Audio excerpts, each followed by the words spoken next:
ES Audio. Hi, I'm Rochelle Travers, and this is the Evening Standard's Tech and Science Daily. Coming up, cyberhack exposes tens of thousands of UK workers' details. Now, let's get into it. Blending digital content with the real world can unlock experiences like nothing we've ever seen. So today, I'm excited to announce an entirely new AR platform with a revolutionary new product. And here it is. Apple CEO Tim Cook there, finally revealing the company's mixed reality headset, the Vision Pro. Different to most VR gaming headsets you see, this one was much more about augmented reality, putting graphics on top of the real world to do things like browse the web, watch movies, make video calls, and even do work. The device itself looks a bit like a pair of skiing goggles and is packed with technology, including Apple's own M2 chip and a new chip for real-time processing called the R1, which powers the headset's 12 cameras, eye tracking tech, and other sensors. But with a cost of £2,800, what did people at the event actually make of it? First of all, the people who haven't tried it feel that it's probably expensive and perhaps irrelevant. And then a smaller group, because hardly anyone has been able to have it on their heads yet, are simply blown away by it. It feels extraordinary and it's very exciting to use. That's our tech reporter David Phelan, who was at the event and got to see the headset close up. He told us what he thinks people would actually use it for. Some productivity, certainly collaborating on apps like Freeform, but even more importantly, gaming, watching video, and certain other high-resolution apps that look extraordinary. The Vision Pro is expected to go on sale next year, and Apple's Vice President of the Technology Development Group, Mike Rockwell, ended their presentation with a big claim. Apple Vision Pro is the most advanced personal electronics device ever. But a poll of Tech and Science Daily listeners on Spotify found that 56% wouldn't buy a mixed reality headset. So it looks like Apple still has some convincing to do with the Vision Pro. Some of the other announcements from Apple's WWDC event included iOS 17, with a host of new features for the iPhone. There are updates to central apps such as Messages, FaceTime, and the Phone app, as well as a completely new app in the form of Journal, where people can log their daily activities, thoughts, and feelings. We're going to be getting a bit more direct with Siri, as you won't need to say "Hey Siri" to activate the virtual assistant anymore, just Siri. There's also a tweak that will keep its autocorrect feature from annoyingly correcting one of the most common expletives to ducking. At long last, eh?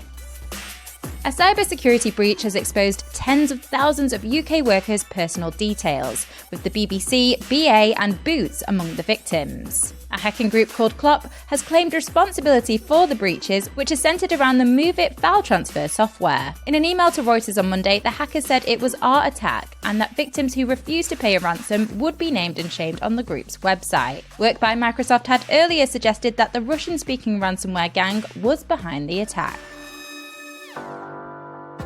The Prime Minister's technology advisor is warning that artificial intelligence could have the capability to kill many humans within 2 years. In an interview with Talk TV, Matt Clifford said that unless AI producers are regulated on a global scale, then there could be very powerful systems that humans could struggle to control. It comes as Rishi Sunak meets with US President Joe Biden this week at the White House, where he will lobby for a UK leadership role in the technology's development. The PM is looking to launch a global AI watchdog in London and hopes to host an international summit to devise rules on its regulation.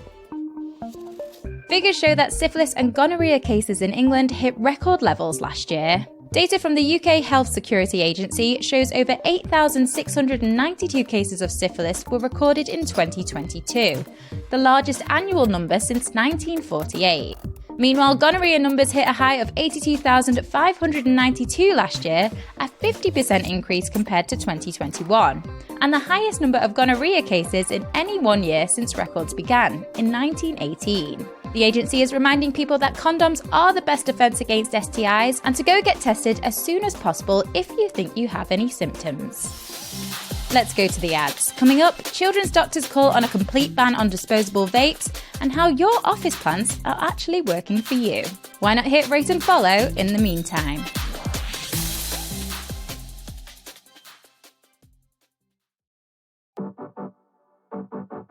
Welcome back.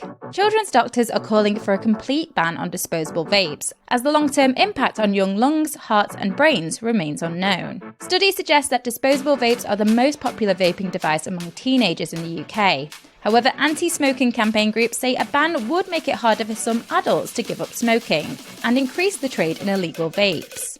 UK government are planning more steps to reduce vaping among under 18s.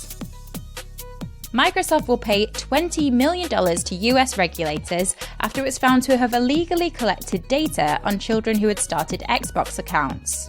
The Federal Trade Commission has reached a settlement with the tech giant, which also includes increased protections for child gamers. Among other violations, the FTC found Microsoft failed to inform parents about its data collection policies.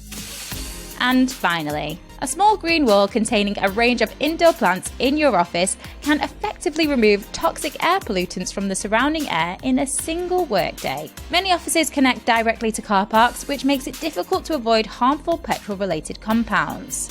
While it's known that plants can remove a wide range of indoor air contaminants, the latest yet-to-be peer-reviewed study is the first to show they can clean up petrol vapours, one of the largest sources of toxic compounds in buildings worldwide. Since people across the globe spend about 90% of time indoors, experts have called for new strategies to improve indoor air quality.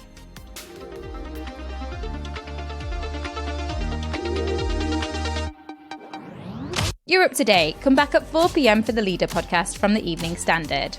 We'll be back tomorrow at 1 p.m. See you then.